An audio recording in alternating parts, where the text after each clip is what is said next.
नमस्कार। संतोष भारती शो में आपका स्वागत है। मुस्कुराइए कि आप हिंदुस्तान में हैं।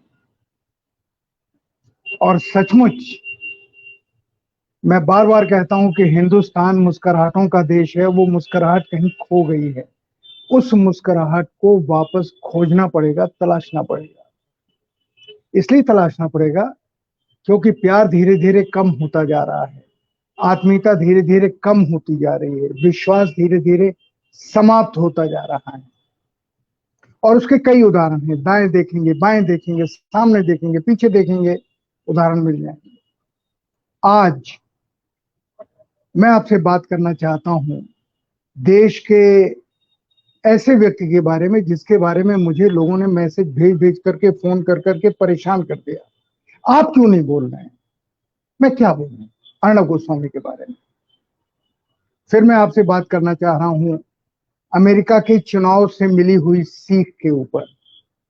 और आखिर में मेरा प्रिय विषय किसान, जो देश का प्रिय विषय है, देश के भाग्य से जुड़ा हुआ विषय है। सबसे पहले अर्णब गोस्वामी। अर्णब गोस्वामी इस देश के ऐसे पत्रकार हैं, किसी पत्रकार के पतन की कहानी अगर जाननी हो, किसी पत्रकार के डिविएट होने की कहानी अगर जाननी हो, तो आप अर्णब गोस्वामी का नाम उसमें उदाहरण के रूप में ले सकते हैं। अर्णब गोस्वामी मुझे बहुत अच्छी तरह जानते हैं। अर्णब गोस्वामी को मैं बहुत अच्छी तरह जानता हूं। अर्णब गोस्वामी की बैकग्राउंड आपको बताऊं, ये देश के एक बहुत बड़े आदमी के सगे भतीजे हैं। इनके पिताजी भी बड़े होंगे, पर मुझे उनका परिचय दिनेश गोस्वामी जी के जरिए मिला। दिनेश गोस्वामी जी वीपी सिंह जी की सरकार में नेशनल फ्रंट की तरफ से केंद्रीय मंत्री थे। और अर्णब उस पूरे समय दिल्ली में दिनेश गोस्वामी जी के बंगले में रहते थे और वहां रह करके वो देखते रहते थे कैसे लोग आते हैं, कैसे राजनीतिक व्यवहार होता है, कैसे आपस में बातचीत होती है, किस तरीके से, किस मोहब्बत से लोग मिलते हैं और सिर्फ देश के बारे में सोचते हैं। एक दूसरे की टांग खींचने के बारे में नहीं, एक दूसरे को गाली देने के बारे में नहीं, कैसे देश बने इसके बारे में। उन्हें कृष्ण साहब उसमें होते थे, पी उपेंद्र साहब उसमें होते थे। ये मुझे अर्णब ने एक बार खुद बताया और कहने के इनको देख देख करके मैंने राजनीति को समझा। जिस व्यक्ति ने इन लोगों को देख के राजनीति को समझा हो, वो जब पत्रकारिता में आया तो अच्छा पत्रकार था। वो जिस तरीके से बातचीत करते थे, जिस तरीके से सवाल करते थे, जिस तरह से विश्लेषण करते थे, मुझे शुरू में लगा कि इस देश को एक ऐसा पत्रकार मिला है जो एक उदाहरण बनेगा। पर अर्णब गोस्वामी दूसरी तरह का उदाहरण बन गए। अगर आदमी के पास पैसा आ जाए, आदमी को पद का लालच आ जाए, आदमी को किसी का प्रवक्ता बनने का लालच आ जाए और सपने में ये आ जाए कि मैं राज्यसभा में जाकर के केंद्र का मंत्री बन सकता हूं, तो फिर वो आज का अर्णब गोस्वामी हो जाता है।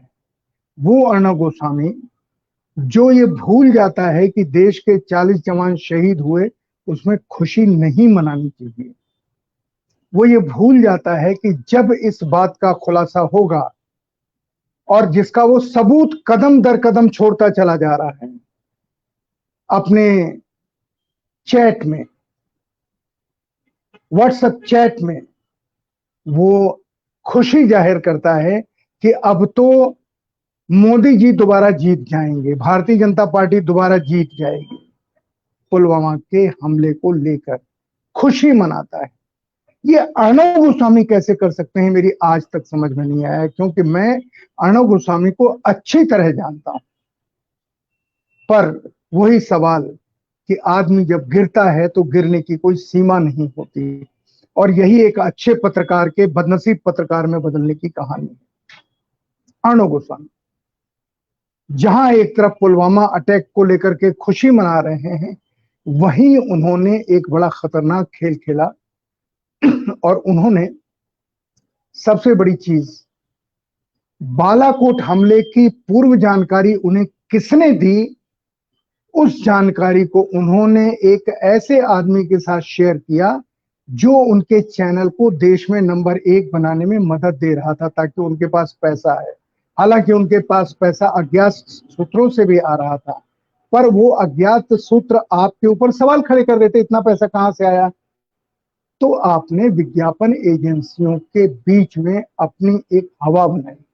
वो हवा बार्क के जरिए बनाई, जो कि आपको रेटिंग देती है आपके चैनल को। आप देश के सबसे बड़े चैनल के रूप में सामने लाने में बार्क ने आपको मदद की। और फिर आपने उससे शेयर किया कि बालाकोट का हमला। बालाकोट का हमला जब आप व्हाट्सएप पे शेयर करते हैं तो आप ये भूल जाते हैं कि आप कितना बड़ा देशद्रोह कर रहे हैं। मैं एक पत्रकार के नाते इस बात की तारीफ करूंगा कि उनके पास बालाकोट हमले की पूर्व जानकारी आई। ये जानकारी अगर वो लोगों के बीच में डाल देते, एक स्कूप के रूप में सामने लाते, अर्णव की वाहवाही होती। लेकिन अर्णव ने उस बालाकोट के हमले को शेयर किया, बातचीत की, और देश की वायुसेना के सामने और उन सारे सुखोई विमानों के साथ, मिराज के साथ, जो बालाकोट पे हमला करने के लिए गए थे, उनके खत्म हो जाने का, उन्हें मार गिराए जाने का खतरा मोल लिया। अब तो ये भी शक है कि अभिनंदन का प्लेन जो मिग गिरा था, उसमें कहीं इस व्हाट्सएप चैट को इंटरसेप्ट तो नहीं किया था पाकिस्तान ने। पाकिस्तान अगर इन सारे चीजों को इंटरसेप्ट कर लेता तो हमारे सारे विमान मारे जाते, गिराए जाते, और हमारे सारे जांबाज पायलट समाप्त हो जाते। अर्णव ने इस खतरे को समझते हुए या न समझते हुए जो किया वो देशद्रोह की श्रेणी में आता है। अब मैं एक कहानी आपको बताता हूं विक्रम बत्रा की। मेजर विक्रम बत्रा जो कारगिल युद्ध के हीरो थे, एक जगह खड़े होके वो तोप से गोले दाग रहे थे, और वहीं पर हमारी देश की एक पत्रकार उनके पास खड़े होके उनके साथ लुल्लू कर रही थी, मतलब बातचीत कर रही थी। तो वैसा कैसे कह रहे हो, वैसे कर रहे हो, और उसको वो वहां से लाइव कर रही थी। उसी बातचीत को पाकिस्तान ने इंटरसेप्ट किया और वो वहां से हटी और वहीं पर गोला मेरा और गिरा, और मेजर बत्रा इस दुनिया से चले गए, शहीद हो गए। उस पत्रकार को आज तक इस बात की लज्जा नहीं है कि विक्रम बत्रा की मृत्यु में उसका भी अति बुद्धिमानी का, जिसे महान मूर्खता कहते हैं, उसका भी कोई हाथ।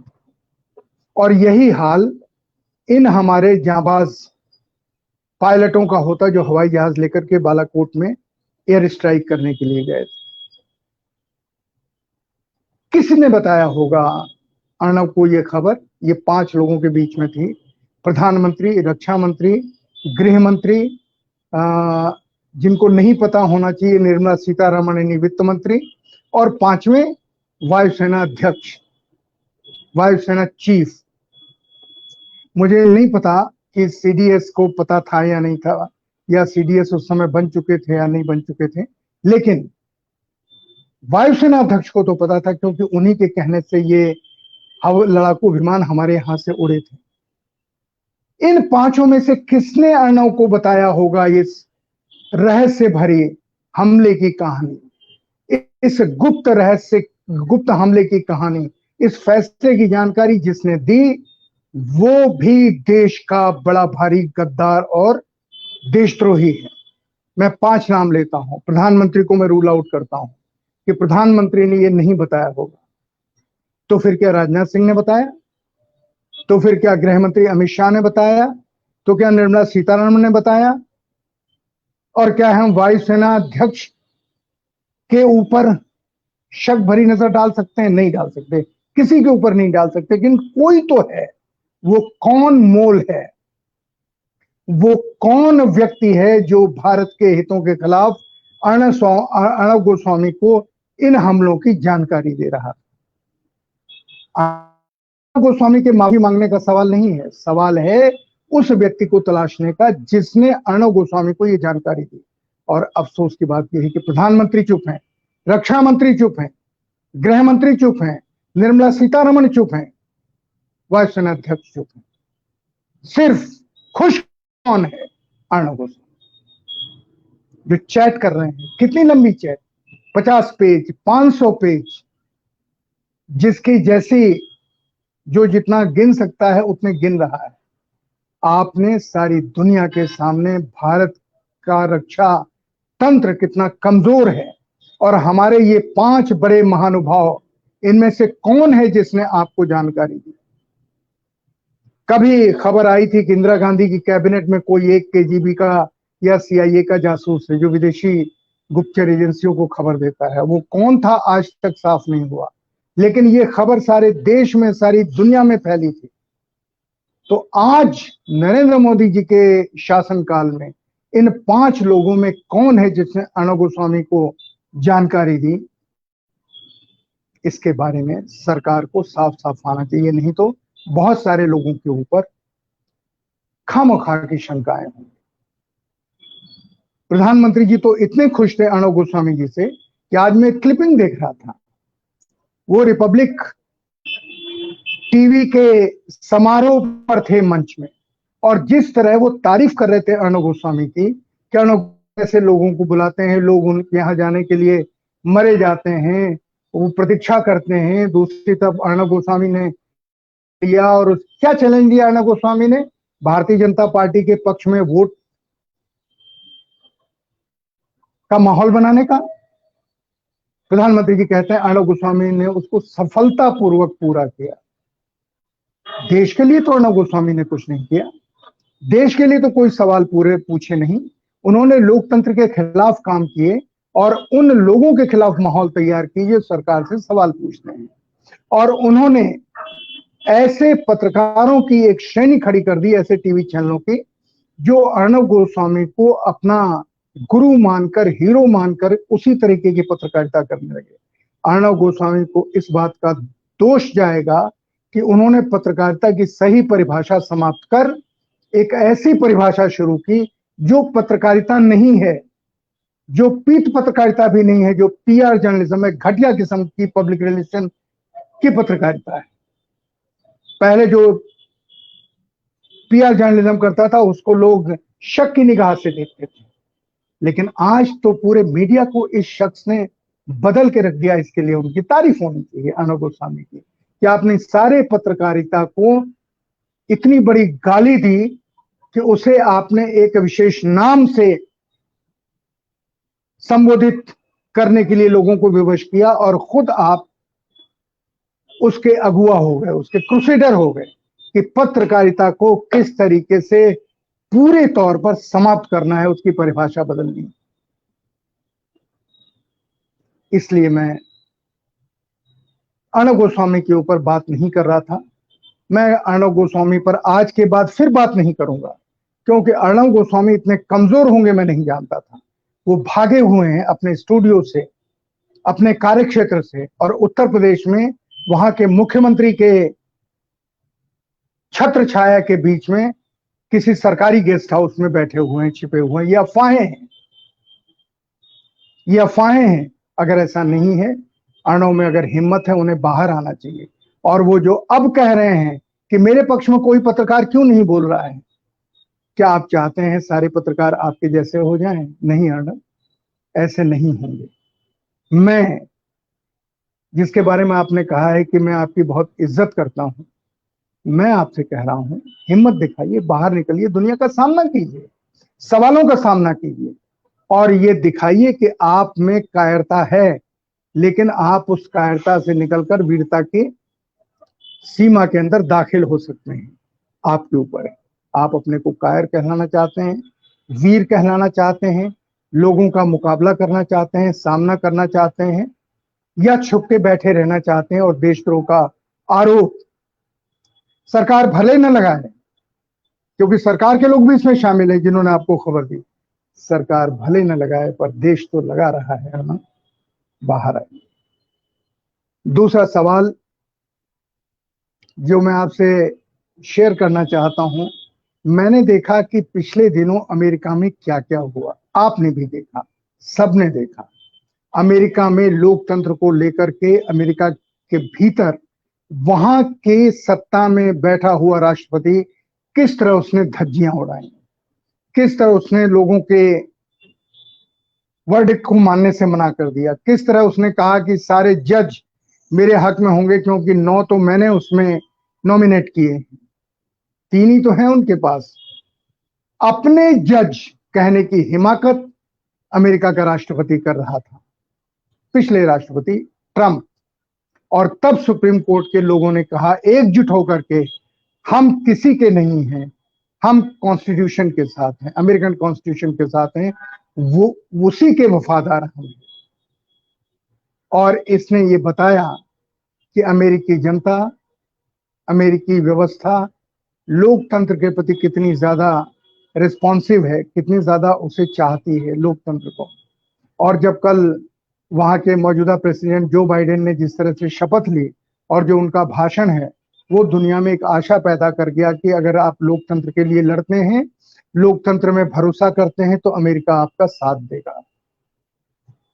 अमेरिका आगे क्या क्या करेगा कोई नहीं जानता, क्योंकि किसी देश की पॉलिसी उसके अपने हित के और स्वार्थ के ऊपर टिकी होती है। पर हाँ, पहला भाषण जो बाइडेन का लोकतंत्र में आस्था दिखाने वाला भाषण था। कमला हैरिस ने कल भाषण नहीं दिया, जो वाइस प्रेसिडेंट चुनी गई है, लेकिन अमेरिकी इतिहास की पहली महिला वाइस प्रेसिडेंट, भारत में तो प्रेसिडेंट भी हो चुकी है महिला, लेकिन अमेरिका जैसे देश में पहली महिला, वो भी अश्वेत महिला का उपराष्ट्रपति होना इतिहास में बहुत कुछ परिवर्तन का संकेत देता है। अमेरिका के से ली हुई सीख उन सारे राष्ट्राध्यक्षों को, उन सारे प्रधानमंत्रियों को, उन सारे फौजी जनरलों को एक सीख देता है।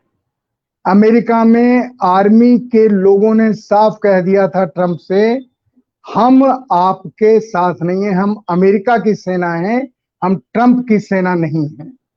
ध्यान दीजिए, अमेरिका के आर्मी के जनरल्स ने साफ कहा था, हम अमेरिका की सेना है, हम ट्रंप की सेना नहीं है। क्योंकि ट्रंप ने वो भी कोशिश की थी कि कू हो जाए, अमेरिका में पहली बार सत्ता कब्जाने के लिए वहां के वाइस प्रेसिडेंट जो पेंस हैं, वो आगे बढ़े। पेंस ने मना कर दिया अपने राष्ट्रपति को, नहीं मैं ऐसा नहीं करूंगा। और लोकतंत्र की प्रति मोहब्बत देखिए, रिपब्लिकन पार्टी के 10 सांसदों ने महाभियोग के पक्ष में वोट किया, क्योंकि उनका मानना था कि ट्रंप ने लोकतंत्र के खिलाफ काम किया है। और वो सारे लोग जिन्हें ट्रंप ने भड़काया था, उकसाया था, कैपिटल हिल में घुसने के लिए जो वहां की संसद है प्रेरित किया था और कहा था कि चलो मैं भी साथ चलता हूं, वो चूहे की तरह ये कह करके व्हाइट हाउस में घुस गया और उन लोगों को कह दिया कि तुम जाके घुसो। इतने डिस्ट्रक्टिव माइंड का प्रेसिडेंट पहले अमेरिका में कभी नहीं हुआ। अमेरिका के प्रेसिडेंट्स के लोग उदाहरण देते हैं, शुरू से नाम लीजिए, चाहे वो अब्राहम लिंकन हो, जॉर्ज वाशिंगटन हो, कोई भी हो, उसका उदाहरण देते हैं। यहाँ तक कि जो इधर के राष्ट्रपति हैं, ओबामा हो, जितने भी राष्ट्रपति हों, उनका किसी न किसी मायने में लोग बहुत ध्यान से उनकी इज्जत के साथ बात करते हैं। बिल क्लिंटन हो, सब एक तरीके के, कार्टर हो। तो पर हमारे यहाँ बांग्लादेश में, पाकिस्तान में, अफ्रीकी देशों में अमेरिका की ये घटनाएं सीख देती हैं कि अगर आप लोकतंत्र के खिलाफ जाएंगे तो आपको पता भी नहीं चलेगा कब लोग आपके खिलाफ हो गए, आपके ही लोग आपके खिलाफ हो गए। भारत को इससे बड़ी सीख लेनी चाहिए। हालांकि लोकतंत्र के प्रति जितनी आस्था प्रधानमंत्री मोदी ने दिखाई है, मुझे उनका वो बयान बहुत अच्छा लगा जब ये सब हो रहा था और ट्रंप उनके बहुत गहरे दोस्त थे। इतने गहरे दोस्त कि ट्रंप के चुनाव प्रचार में मोदी जी गए थे। अब की बार फिर ट्रंप सरकार, ये नारा मोदी जी ने लगवाया था जो उनके लिए लगा था, अब की बार फिर मोदी सरकार, वो उन्होंने अमेरिका में ट्रंप के लिए लगवाया।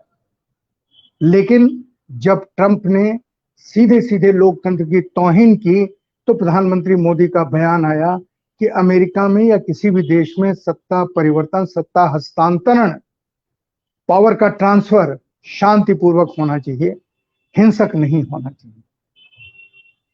प्रधानमंत्री मोदी को उनके इस बयान के लिए धन्यवाद, जो दुनिया के बहुत सारे प्रधानमंत्रियों और राष्ट्राध्यक्षों के लिए एक प्रेरणा बना। अमेरिका में नए राष्ट्रपति ने सत्ता संभाल ली है। उन्होंने लगभग 17 फैसले पुराने राष्ट्रपति के बदल दिए हैं। आगे वो क्या करेंगे, अगले एक हफ्ते में साफ होगा और जब हमारे सामने साफ होगा तो हम आपसे उसको शेयर करेंगे। आखिर में किसान, भारत का भाग्य विधाता, भारत का अन्नदाता किसान, कल सरकार ने उसके सामने परसों सरकार ने प्रस्ताव रखा कि हम 2-1.5 साल के लिए हम कृषि कानूनों को स्थगित करते हैं। आज किसानों की दिन भर बैठक हुई। दिन में मैंने आपसे कहा था कि किसानों की बैठक में जो फैसला होगा किसान बहुत सोच समझ करके लेंगे और ये मान के लेंगे कि कहीं इसके पीछे सरकार का कोई शब्द जाल तो नहीं है। और किसानों ने इस फैसले के विरोध में अपना निर्णय दिया। सारे किसान संगठन बैठे और उन्होंने ये तय किया कि हमें सरकार के इस प्रस्ताव को नहीं मानना है, क्योंकि स्थगित करना क्या होता है। आप थोड़े दिनों के बाद एक प्रस्ताव ले आएंगे कि वो स्थगन खत्म करके हमने उसे लागू कर दिया, तो क्यों नहीं आप उस कानून को रद्द कर देते हैं। आप स्थगित करने तक तो आ गए, रद्द कर दीजिए। और मैंने दिन में भी कहा था, आज भी मैं कह रहा हूं, प्रधानमंत्री मोदी, आपका हृदय परिवर्तन होना चाहिए। आप गांधी जी के राज्य से आते हैं। जब किसान नहीं मानते हैं और जब आपको अपनी ही सरकार के मंत्रियों का झूठ पता चल गया, जिन्होंने नकली किसान संगठनों को अपने दफ्तर में बुलाकर उनके नाम को फैलाया कि देश के बहुत सारे किसान इन कानूनों के समर्थन में हैं। जो किसान आंदोलन कर रहे हैं उन्होंने कहा उनसे हमको मिलवा तो दीजिए, उनका कहाँ खेत है, कहाँ फसल बेचते हैं, किस तरह की फसल उगाते हैं। कृषि मंत्री चुप, देश के कृषि मंत्री।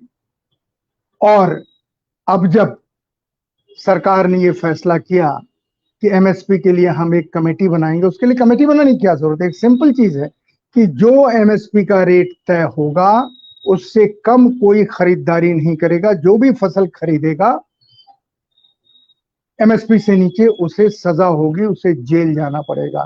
कानून बनाइए, यही तो किसान कह रहे हैं। आप ये 3 लाइन की चीजें नहीं समझ पा रहे हैं। आप कह रहे हैं इसके ऊपर बातचीत करेंगे, और सरकार जब बातचीत करती है, कमेटी बनाती है, इसका मतलब कि वो उसे टाल रही है, उसके ऊपर वो बात करना ही नहीं चाहती। इसीलिए किसानों ने कहा कि नहीं, हम अनुरोध करते हैं, अपनी सरकार से अनुरोध करते हैं कि वो इन कानूनों को रद्द करे।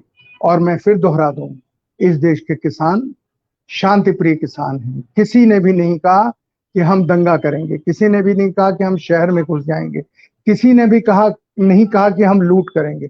उन्होंने कहा हमारी सरकार है, हमारे प्रधानमंत्री हैं, हम उनसे अपील करेंगे, प्रार्थना करेंगे, अनुरोध करेंगे। ये भाषा प्रधानमंत्री जी आपको समझनी चाहिए। आप उन लोगों के जाल से बाहर आइए जो आपसे झूठ कहलवा देते हैं। जैसे बनारस में आपसे उन्होंने झूठ कहलवा दिया कि बहुत सारे वायदे हमने किसानों के पूरे कर दिए और ये कानून किसानों के हित में। स्वामीनाथन कमेटी लागू हो गई, ये आपसे कहलवा दिया। उस आदमी को पकड़िए जिसने आपसे ये बयान दिलवाया, झूठा बयान दिलवाया। प्रधानमंत्री की साख बहुत बड़ी होती है, बहुत बड़ी। 135 करोड़ का देश है, उसका प्रधानमंत्री अगर गलत बोले और लोगों की समझ में आ जाए और उसको लेके कार्टून बनने लगे, उसको लेके मीम बनने लगे, सोशल मीडिया पर उसका मजाक उड़ने लगे, ऐसे प्रधानमंत्री तो आप मोदी जी नहीं थे। आप कैसे लोगों के बातों में आके, जाल में आकर के झूठ बोलने लगे, झूठे बयान देने लगे। मत कीजिए ऐसा। आपकी दुनिया में इज्जत है, लेकिन ऐसा ना हो कि सिर्फ हमारे यहाँ के मीडिया में ये बात फैलाई जाए कि दुनिया में बहुत इज्जत है और सच में दुनिया में इज्जत ना हो। लोग विदेशी समाचार चैनल, विदेशी मीडिया के ऊपर आधारित हो जाएं। आपको आपका संसार में, बाकी देशों में क्या स्थान है ये जानने के लिए नहीं, वो बड़ी खराब स्थिति होगी। इसलिए मेरी प्रार्थना है, आप किसानों के हक में कैबिनेट से कहिए कि मेरा ये फैसला है कि इन तीनों कानूनों को रद्द किया जाए, किसानों के साथ बैठ के कानून बनाए जाएं और एमएसपी को कानूनी रूप दिया जाए। वो चिट्ठियों से नहीं होता।